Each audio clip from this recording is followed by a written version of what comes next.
Om Amen Hum Amen Hum. Celebrou-se ontem os 160 anos da ascensão de Keshab Chandra Sen, um mestre de Bengala, contemporâneo e amigo de Ramakrishna para os mundos espirituais, o que foi motivo de um pequeno texto para o meu blog.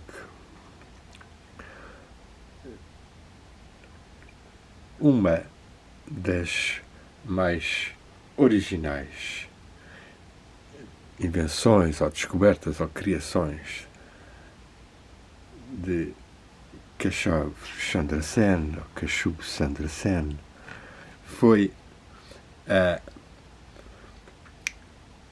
instauração, ou a inauguração, a apresentação de uma série de peregrinações aos grandes seres que ele elegeu como representativos de uma universalidade espiritual e religiosa que tanto ele como Sri Ramakrishna desenvolveram como realização interior e como prática e assimilação e aceitação de doutrinas e de ensinamentos desses vários mestres e profetas e santos das religiões. Keshab Chandra Sen tinha nascido em 1838 e fez um percurso rápido de manifestação da sua capacidade de oratória e de aspiração ao sagrado, ao divino e a uma melhoria da humanidade, envolvendo-se em atividades educativas, filantrópicas, melhoria dos costumes da Índia, nomeadamente a emulação das viúvas, a educação das mulheres, casamento entre as castas, diminuição de aspectos mais supersticiosos, e fez um percurso evolutivo valioso, pois acabou por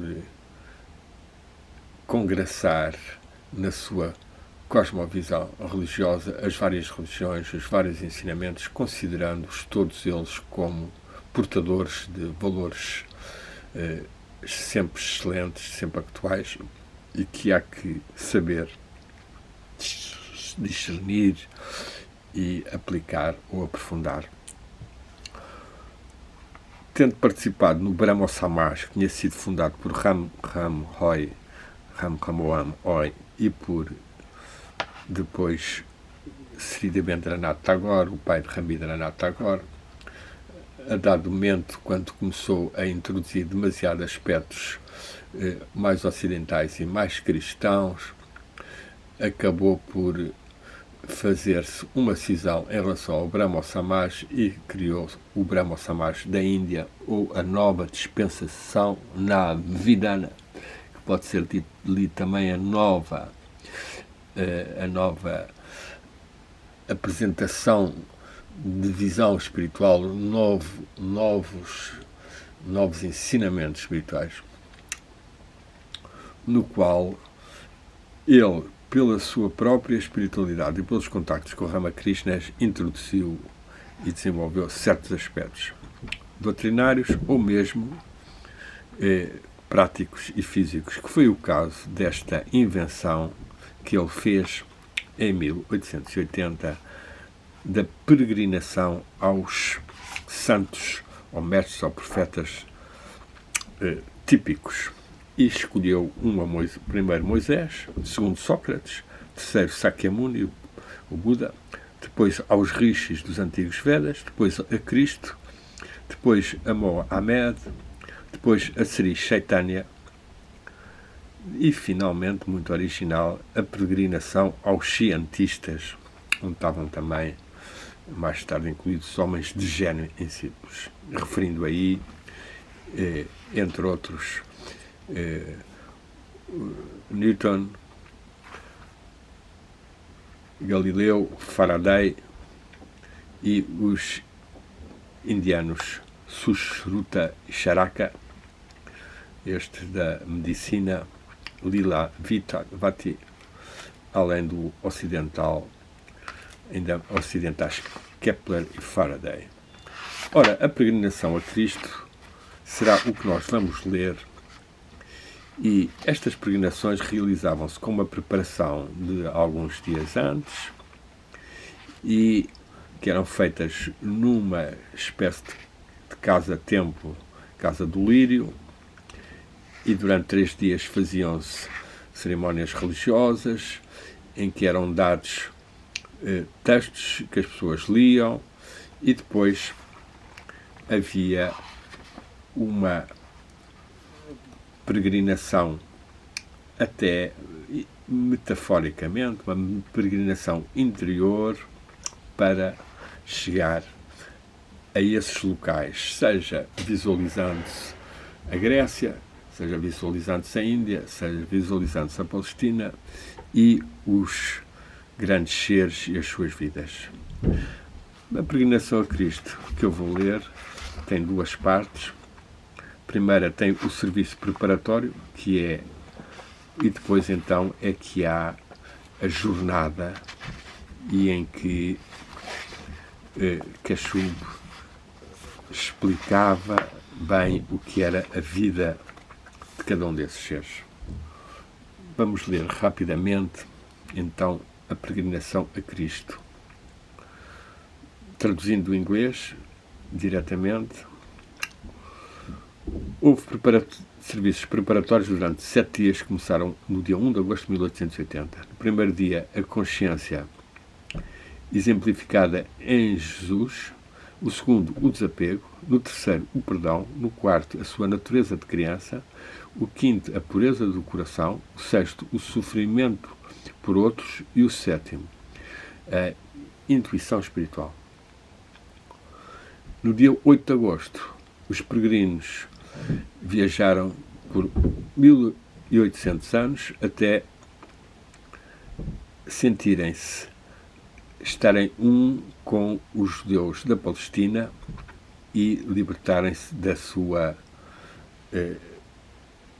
seu estilo indiano.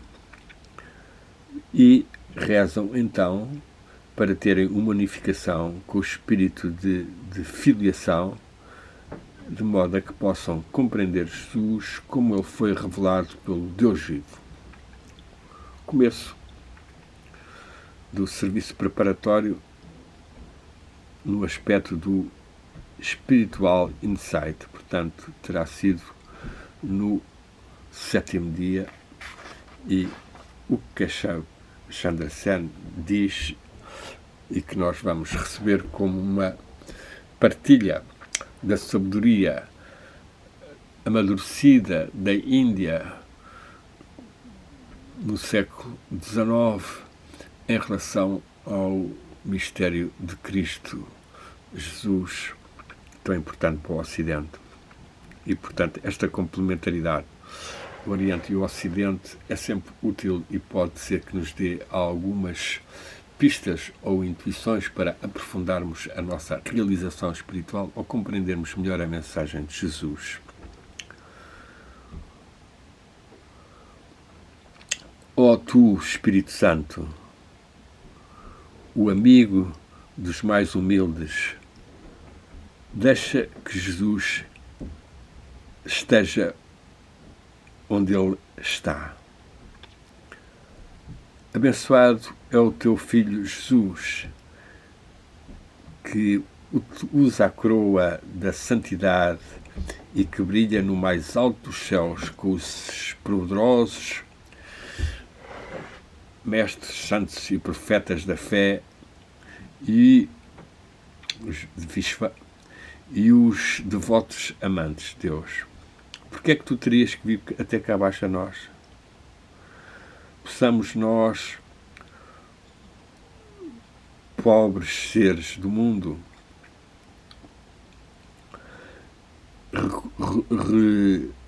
recorrer a ti, ou seja, possamos nós receber em nós próprios o teu exaltado caráter, o seu ascetismo, a sua pureza. Diz-nos, ó Senhor, sobre que traços de caráter devem estes peregrinos absorver e assimilar. O seu nome de Jesus não parece trazer às nossas mentes qualquer forma terrestre, mas as nossas almas parecem voarem até ao céu quando usamos o seu nome. Somos transportados imediatamente ao firmamento da fé. Revestido da fé, ele veio até ao mundo e no domínio ou no reino espiritual da fé, ele viveu e moveu e teve o seu ser.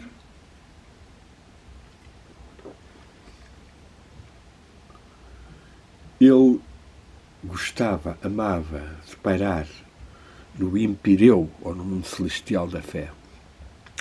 A fé, e é uma grande questão o que é a fé, que força de crer e de vontade interior se significou por este nome, a fé. A fé era o seu alimento e a sua bebida. O seu revestimento físico era apenas a vestimenta da sua realidade espiritual. Ó Senhor, ó Divindade, ó Senhor, tendo revestido a ele, Jesus, com o olho e o ouvido da fé, tu em seguida enviaste-o para este mundo de escuridão e de descrença. E ele viu e ouviu o que os outros não podiam ver e ouvir. Quando ele caminhava junto aos lagos da Galileia ou subia as montanhas, os seus olhos contemplavam a glória do reino da fé e os seus ouvidos captavam as vibrantes mensagens da fé. Com uma mão cheia de seres, de homens com fé, ele sucedeu em estabelecer o seu reino na terra. Interessante esta ideia de subir ao cimo da montanha, exterior ou interior da meditação, e com os olhos abertos ao reino da fé, à glória do reino da fé, e os seus ouvidos captando as mensagens vibrantes da fé. E segue Keshu ou Keshav Chandra Sen, tu és o Senhor dos céus e ele era o teu delegado na terra. Como é que este ser inferior ou baixo que chegou a brilhar na sua glória como um rei? Porque ele era um homem de fé. O que era o que ele via nos lírios do campo que o fazia olhá-los e considerá-los mais reais que as roupas do rei Salomão? Era o glorioso revestimento da sua santidade. Jesus era todo alma. Ele tinha apenas o olho, ou o ver, ou a visão do Espírito. Ele via-te a ti, ó divindade, em todas as coisas, e vendo-te, ele entrava no verdadeiro coração da natureza e nos lugares secretos do universo. Não tinha qualquer lugar para dizer que era seu. Não precisava sequer disso. O domínio, o reino da fé, o mundo espiritual, era a sua casa. Quando ele olhava na rosa, a flor parecia desabrochar numa sombra de sol e tocar no seu ser, protegendo do calor e do brilho demasiado forte. Quando ele olhava para o coração do lótus, esse coração de lótus parecia convidá-lo a ele ir descansar dentro dele.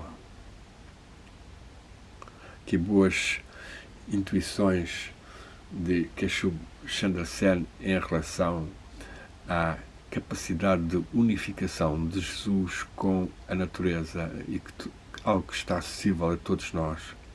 Em inglês, when he looked at the rose, the flower seemed to blossom into a sunshade, keeping off the glare and the heat. When he looked into the heart of the lotus, it seemed to invite him to seek his resting place therein.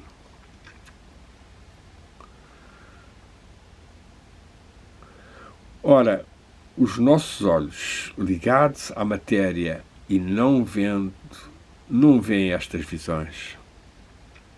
Para ele, que vivia não no mundo da matéria morta, mas no reino da fé, que está instintivamente ligado com a vida e com o espírito. Ele via a natureza evolver de si própria, da sua própria maneira e pelo seu próprio poder. Mas Jesus, com o seu olho da fé, contemplava o Deus vivo a trabalhar no universo, nas plantas e nas flores, nas aves do céu, do ar, na trovoada e nos céus. Ele contemplava as maravilhas do mundo espiritual. Nunca por um momento ele quis pretender ou armar-se em preceptor, em guru, neste mundo, e olhando para as outras pessoas como inferiores. Ele olhou a si próprio como o vinho e a vinha e os seus amigos como os ramos. A seiva da vida que ele extraía da raiz espalhava-se para todos. Se cortares a raiz, se for cortada a raiz, ninguém receberá qualquer energia de vida nem espiritualidade. Para ele, a vida depois da morte não era uma questão de especulação. A sua vida, aliás, a sua fé, contemplava numa visão imediata o mundo, o outro mundo. Quando ele falava da casa do seu pai ter muitas mansões, prometendo lugares para todos, não era uma ideia, uma doutrina para ele. O que ele via com o olho espiritual, ele proclamava a todo o mundo, largamente. Quando ele era perseguido pelo mundo, ele voaria e procuraria refúgio neste casa espiritual, invisível e omnipresente, ou sempre presente. Quando ele disse para alguém, os teus pecados estão perdoados, ele não estava a julgar segundo as aparências, mas penetrou nas verdadeiras e profundezas da alma dessa pessoa errada ou pecadora.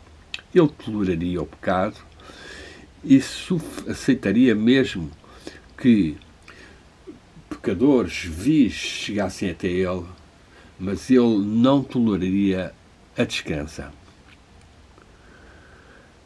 Ele olharia as aparências e perdoaria ao ofensor, tal quando a nossa irritação se acalma. Quando nós não podemos discernir o verdadeiro estado da alma de um pecador, nem uma pessoa que tem fé de uma que não tem fé.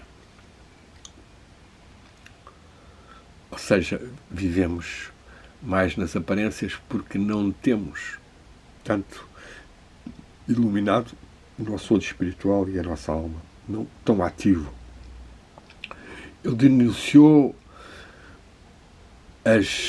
os descrentes como uma geração de víboras, mas chamou os que acreditavam para terem comigo, pois podia-lhes dispensar paz e descanso.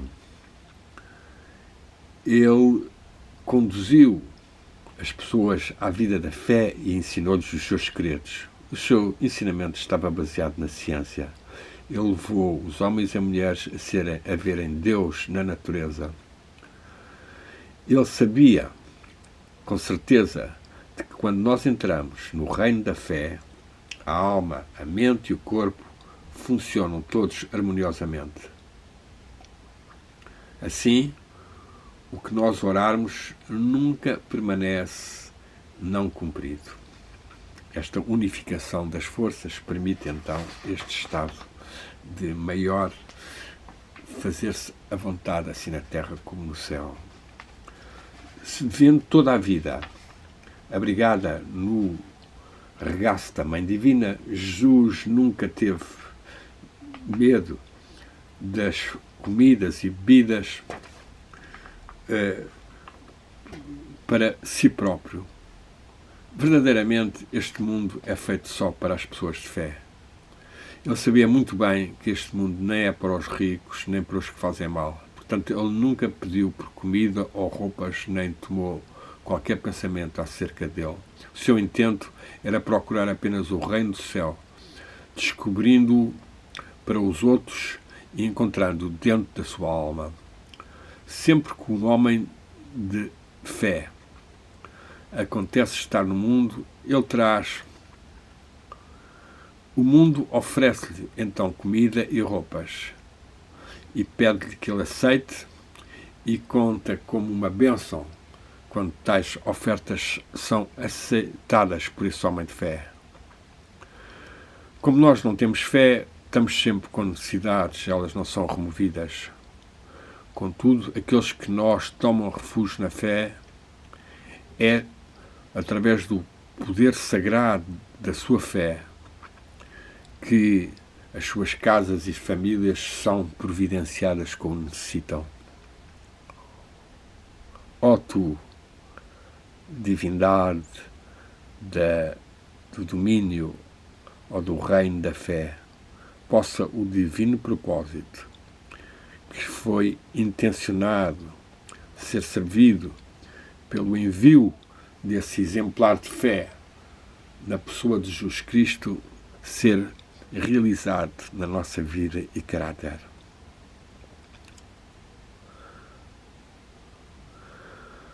Vendo que a fé de Cristo e a sua espiritualidade não estavam a ser completamente captadas pelos seus seguidores, tu trouxeste-o de novo para estes crentes da presente de dispensação, a nave Vidania de que Ketchub Chandra Sen fundara.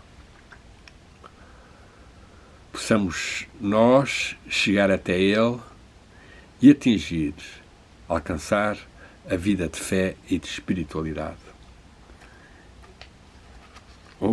Amém. E assim terminou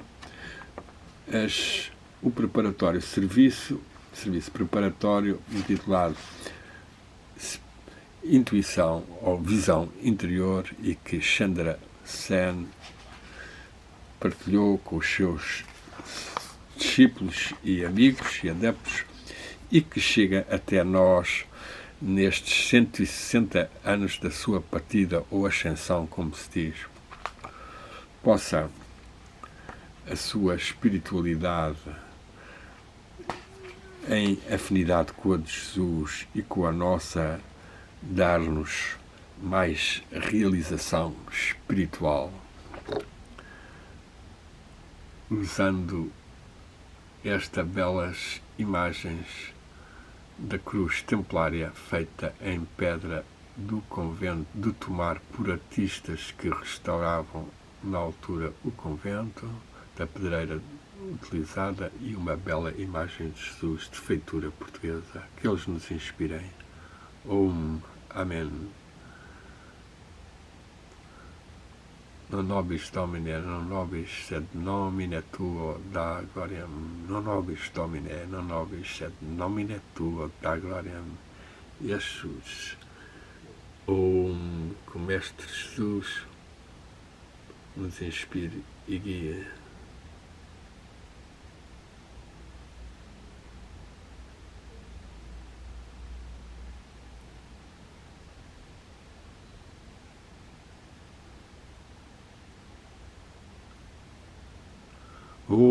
Que tenhamos mais fé, cada mais fé em nós. Fé, estrada da tradição indiana, ou Ishwas, que haja mais fé, mais querer despertar espiritualmente, abrir o olho espiritual, viver em amor, em sabedoria, harmonia, confiantemente, criativamente, fraternamente. Paz no mundo, que as bênçãos de Jesus, de Keshub, Sandarsen, Ramakrishna cheguem até nós, até ao mundo, através desta pequena gravação de uma cerimónia realizada há cerca de 164 anos em Calcutá, na casa do lírio. Olhai para os lírios do campo, vede aí a ciência omnisciente da divindade e absorvei-a mais para o corpo, alma e espírito. Non nobis Domine, non nobis, sed nomine Tuo da gloriam, que o teu nome, que a tua vibração, que o amor divina, força criativa esteja conosco e vença toda a infidelidade no mundo e nossa infidelidade ou descrença, como ele próprio afirmou. Saudações muito gratas a Keshub Chandrasen, Ramakrishna e Pax Amor.